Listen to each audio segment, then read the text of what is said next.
Bismillahirrahmanirrahim. Assalamualaikum warahmatullahi wabarakatuh. Eh, Alhamdulillah, alhamdulillahirabbil alamin.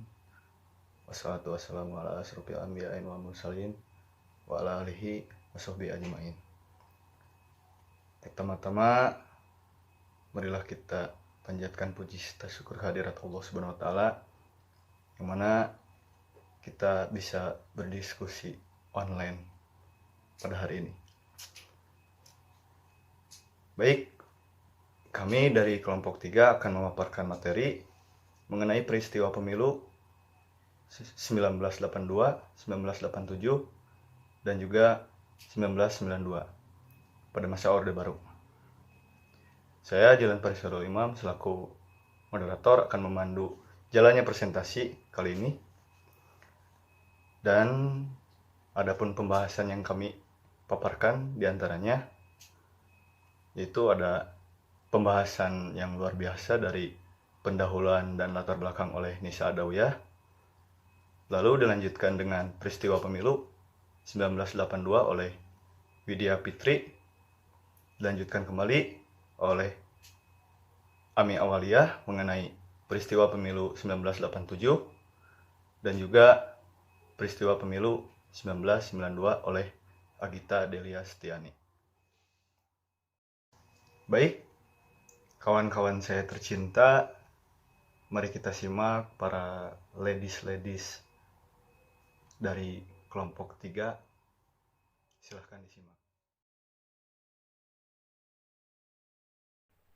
Penyelenggaraan pemilu pada masa Orde Baru menimbulkan kesan bahwa demokrasi di Indonesia sudah tercipta, apalagi pemilu berlangsung secara tertib dan dijiwai oleh asas langsung, umum, bebas, dan rahasia. Kenyataannya, pemilu diarahkan pada kemenangan peserta tertentu, yaitu golongan karya atau Golkar yang selalu memenangkan pemilu masa Orde Baru. Bagi bangsa Indonesia, pemilihan umum merupakan pelaksanaan asas kedaulatan rakyat yang berdasarkan Pancasila dan Undang-Undang Dasar 1945. Pemilu di Indonesia diselenggarakan berdasarkan demokrasi Pancasila dan dilaksanakan secara serentak di seluruh wilayah negara Republik Indonesia, serta diikuti oleh seluruh warga negara Indonesia. Pada masa Orde Baru, pemilihan umum diselenggarakan pada tahun 1982, 1987, 1992, dan 1997. Pemilu-pemilu tersebut diselenggarakan pada masa pemerintahan Presiden Soeharto. Pemilu-pemilu tersebut hanya diikuti oleh 2 partai politik dan 1 golongan karya. Pemilu-pemilu tersebut dimenangkan oleh golongan karya. Pemilu tahun 1982 merupakan pemilu yang terjadi pada masa Orde Baru. Pemilu ini diselenggarakan pada tanggal 4 Mei 1982. Pemilu tahun 1982 mengalami perubahan dalam badan penyelenggaraan.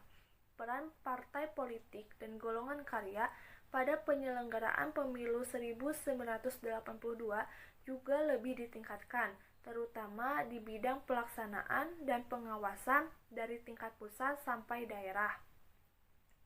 Pemungutan suara pemilu tahun 1982 dilangsungkan secara serentak pada tanggal 4 Mei 1982. Pada pemilu ini memperoleh suara dan kursi secara nasional Golkar meningkat. Pemilu tahun 1987 merupakan pemilu keempat yang diselenggarakan pada tanggal 23 April 1987. Tujuan dari pemilihannya sama dengan sebelumnya, yaitu memilih anggota parlemen.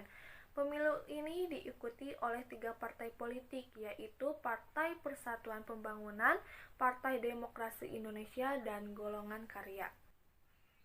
Pemilu tahun 1987 menjadi saksi sejarah kedikdayaan Golkar yang kembali menjadi pemenang dan meraih lonjakan suara yang signifikan. Orde Baru mengarahkan segala cara agar dapat mengamankan suara Golkar. sekaligus kembali mengantarkan Soeharto ke puncak kekuasaan. Sedangkan pemilu 1992 diselenggarakan pada tanggal 9 Juni 1992. Hasil pemilu yang pemungutan suaranya dilaksanakan tanggal 9 Juni 1992 sangat mengagetkan karena suara Golkar merosot tajam dibandingkan pemilu tahun 1987. Baik, pada pembahasan pertama ini adalah peristiwa pemilu 1982. Pemilihan umum pada tahun 1982 merupakan pemilu ketiga dalam sejarah sejak berkuasanya rezim Orde Baru. Pemilu ini diselenggarakan pada tanggal 4 Mei 1982. Kontestan pemilu 1982 sama seperti pada pemilu sebelumnya, yaitu adanya keikutsertaan Partai Persatuan Pembangunan, Partai Golongan Karya, dan Partai Demokrasi Indonesia. Pemilu pada masa Orde Baru ini bukanlah pemilu untuk memilih presiden dan wakil presiden, melainkan untuk memilih anggota Dewan Perwakilan Rakyat Republik Indonesia, Dewan Perwakilan Rakyat Daerah tingkat provinsi, dan Dewan Perwakilan Rakyat Daerah tingkat kota atau kabupaten. Sejak rezim Orde Baru, seruan golongan putih atau golput mulai menjadi perhatian serius pemerintah. Tidak hanya terjadi pada pemilu 1982, golput ini sudah ada sejak pertama kali masa pemerintahan Orde Baru menggelar pemilu, yaitu pada tahun 1971. Orang-orang yang tergolong dalam golput ini adalah mereka yang datang ke TPS namun tidak memilih dalam surat suara dengan benar. Dalam sejarah pelaksanaan pemilu di Indonesia, muncul istilah pengawasan pemilu. Kelembagaan pengawasan pemilu baru muncul pada pelaksanaan pemilu tahun 1982 dengan nama Pengawasan Pelaksanaan Pemilu atau disingkat dengan Panwaslak Pemilu. Panwaslak Pemilu 1982 ini merupakan usaha untuk menyempurnakan pelaksanaan pemilu. Pembentukan Panwaslak Pemilu ini dilatar belakangi oleh protes-protes yang terjadi atas banyaknya pelanggaran dan manipulasi perhitungan suara yang dilakukan oleh para petugas pemilu tahun 1971. Dikarenakan pelanggaran dan kecurangan dalam pemilu 1977 jauh lebih masif, protes ini lantas direspon oleh pemerintah dan DPR yang didominasi oleh Partai Golkar dan juga ABRI. Setelah protes tersebut direspon, akhirnya muncul gagasan memperbaiki undang-undang yang bertujuan untuk meningkatkan kualitas pelaksanaan pemilu tahun 1982. Menurut Leo Suryadinata dalam bukunya yang berjudul Golkar dan Militer, pada halaman 88 disebutkan bahwa pemilu 1982 dilakukan secara serentak di seluruh Republik Indonesia. Hasil perolehan suara dimenangkan oleh Partai Golkar. Namun, Partai Golkar gagal dalam merebut kemenangan di Aceh. Pada pemilu 1982, Partai Golongan Karya berhasil merebut 10 kursi. Partai Persatuan Pembangunan dan Partai Demokrasi Indonesia kehilangan 10 kursi untuk DPR.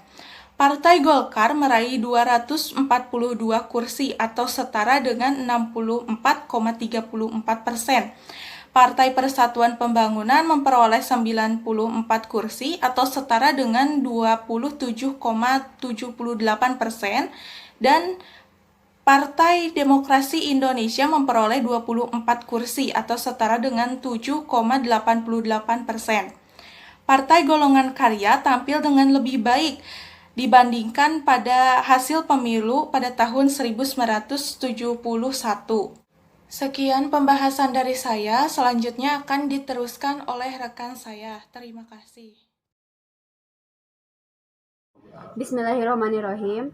Di sini saya akan melanjutkan pembahasan yang kedua, yakni tentang pemilu tahun 1987. Pemilu ini merupakan pemilu keempat di Indonesia yang diselenggarakan secara serentak di seluruh tanah air pada tanggal 23 April 1987.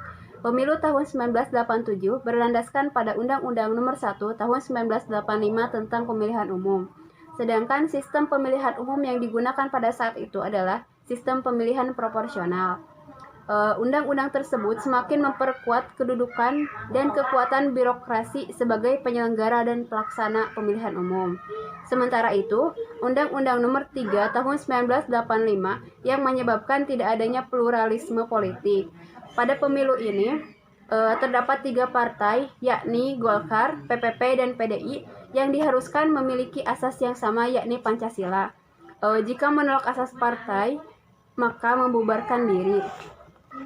Selanjutnya, dalam pemilu tahun 1987 juga terjadi perubahan jumlah anggota DPR yang dipilih.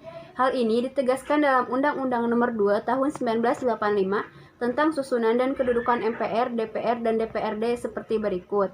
Perubahan jumlah anggota DPR dipilih sebanyak 400 orang dan diangkat sebanyak 100 orang.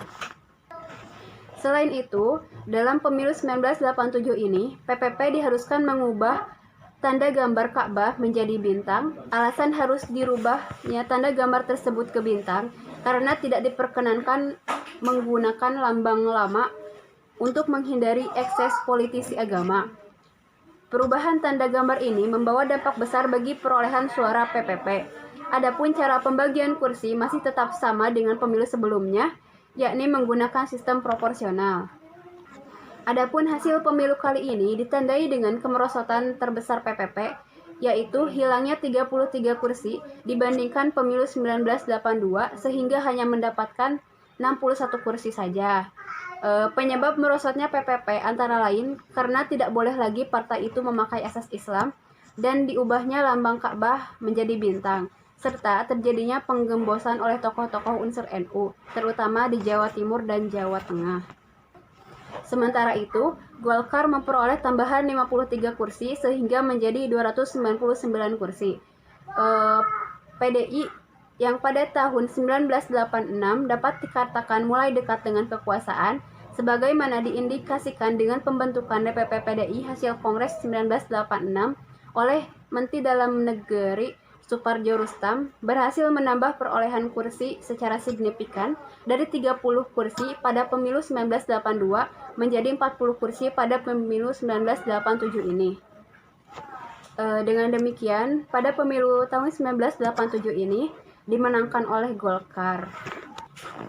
Di mana Golkar telah memenangkan 4 kali pemilu secara berturut dari tahun 1971. Mungkin demikian yang dapat saya sampaikan. Saya kembalikan ke moderator. Bismillahirrahmanirrahim. Di sini saya akan menjelaskan mengenai pemilu 1992. Pemilu 1992 merupakan pemilu kelima pada masa Orde Baru yang dilaksanakan pada tanggal 9 Juni 1992.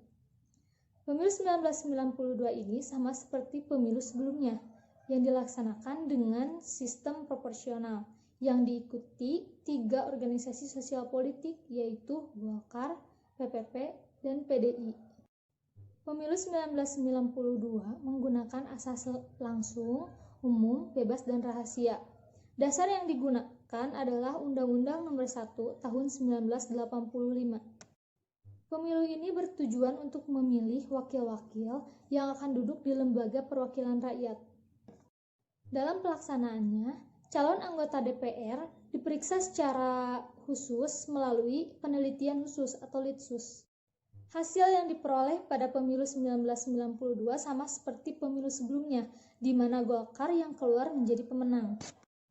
Namun yang membedakan pada pemilu 1992 ini adalah hasil perolehan suara yang didapatkan oleh Golkar mengalami sedikit penurunan, di mana pada pemilu 1987, hasil suara yang diperoleh Golkar adalah 73,16%, sedangkan pada pemilu 1992, hasil yang diperoleh adalah 68,10%. Itu mengalami penurunan sekitar 5,6%. Lalu, perolehan kursi pada pemilu 1987, Golkar memperoleh kursi sebanyak 299. Namun, pada pemilu 1992 mengalami penurunan 17 kursi sehingga memperoleh kursi sebanyak 282. PPP juga mengalami hal yang sama, Meskipun bisa menaikkan 1 kursi dari 62 kursi pada pemilu 1987 menjadi 62 kursi di pemilu 1992. Tetapi di luar Jawa, perolehan kursi yang diperoleh oleh PPP menurun. PPP berhasil menaikkan 7 kursi di Jawa, sedangkan kehilangan 6 kursi di luar Jawa, yaitu di Sumatera.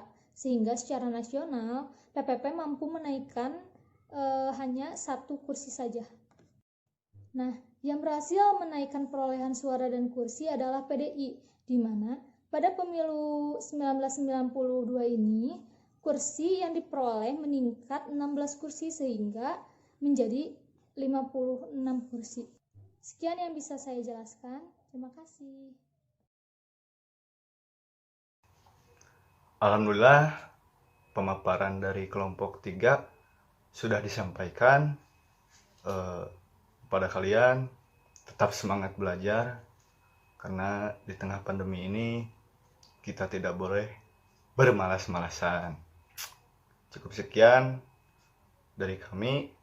Mohon maaf bila ada kesalahan ataupun penyampaian yang kurang dari kami, karena kami tidak sempurna dan sempurna itu hanya milik Roko Sempurna. Wabillahi taufiq wal hidayah. Wassalamualaikum warahmatullahi wabarakatuh.